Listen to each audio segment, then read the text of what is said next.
پنشنیان شوي او د هغه کسان چې کوم هغه بچي دي اسان کوټه او هغه د هغه په بنګلو مالیه څوک ورته چیک د راواله کوي څوک دا زموږ په دې مخ باندې خټې راچول دي چې دلته کې زموږ ټول فصلونه تباه کړه زموږ دلته دې ځل ته مونږ یو غنم نه دی کرلی ناظم صاحب دا مخامخ ټویل او زاخیل اګریکلچر کې جغرافیایي لحاظ سره هم یو نوم لري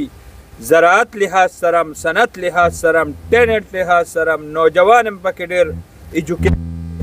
ټویل مو داسې ولې پروت دی ټویل جي دا یعنې د پرویز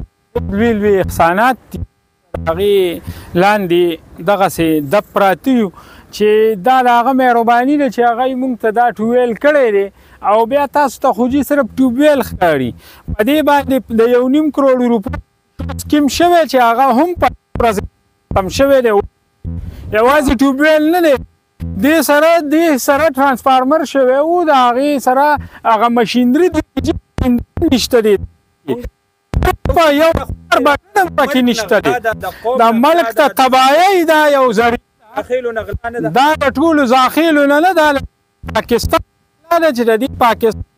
پیسو باندې داسې کارونه کېږي او داسې سیسټم یې پې وشي او هغه بیا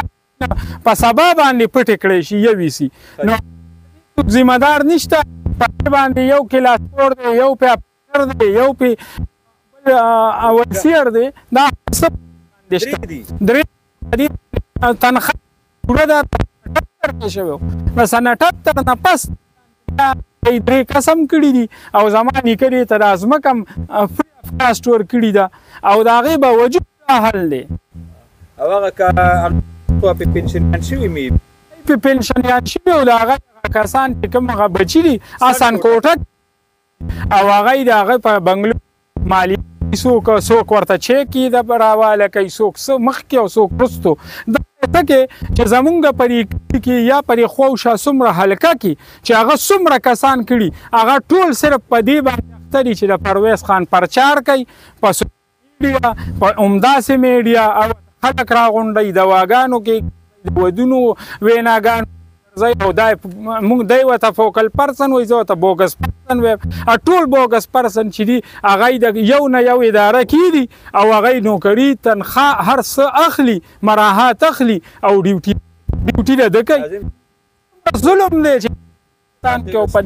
د زمیندار سپکاوی دا نه دی دا زموږ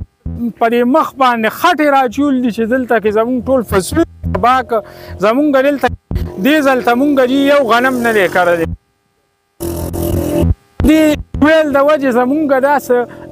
شلم کال دی دانه غنم نه دی وړی کې دلته مونږ 80 جیره به په 80 جیره به نه مونږ یو کې غنم نه دی وړی د دې ټوبویل د خرابتیا له لاسه او د دې ظلم د لاسه چې په مونږ باندې دی کوي